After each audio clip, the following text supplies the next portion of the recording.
നിനക്ക് കണ്ണാടി നോക്കി സംസാരിക്കുമ്പോഴോ ഒറ്റയ്ക്കിരുന്ന് പത്രം വായിക്കുമ്പോഴോ അല്ലെങ്കിൽ പാട്ട് പാടുമ്പോഴോ എന്നേലും ഈ ലിക്ക് ഉണ്ടായിട്ടുണ്ടോ?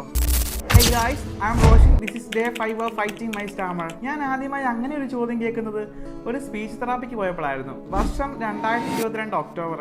ഞാനിങ്ങനെ ഇൻസ്റ്റാഗ്രാമിൽ സ്ക്രോൾ ചെയ്യുന്ന സമയത്താണ് സ്റ്റാമർ മാറ്റിത്തരാമെന്ന് പറഞ്ഞൊരു ആഡ് കാണുന്നത്. ശരിക്കും അത് കണ്ടപ്പോൾ ഒരു നിമിഷത്തേക്ക് ഹാപ്പിയായി. പിന്നെ ഒന്നും നോക്കിയില്ല, അവർക്ക് മെസ്സേജ് അയച്ച് ഡീറ്റെയിൽസ് ഒക്കെ തിരക്കി.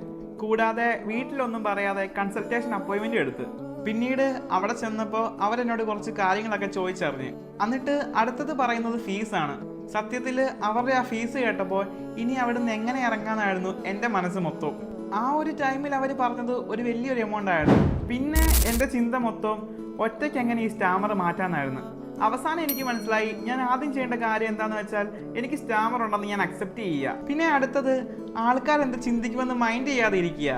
ചിലപ്പോൾ നമ്മൾ സംസാരിക്കുന്നത് കാണുമ്പോൾ അവർ ചിരിച്ചേക്കാം, പക്ഷേ അക്സെപ്റ്റ് ചെയ്യുക, ഇത് ഒരു നാൾ മാറ്റാൻ പറ്റുമെന്ന്. ആ ഒരു കോൺഫിഡൻസും ഈ കൂടെ ഉണ്ടെങ്കിൽ നിങ്ങളുടെ പകുതി പ്രശ്നം അപ്പോൾ തന്നെ മാറും.